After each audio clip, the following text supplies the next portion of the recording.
Dear Diary, it's been 5 months since the breakup.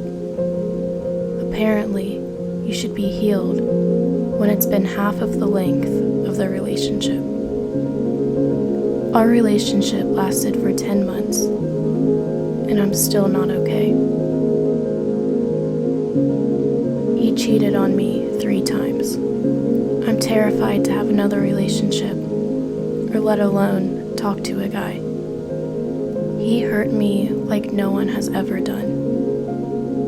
I feel ugly, fat, and unwanted. I pull a fake smile multiple times throughout my week, and I tell everyone that I'm okay.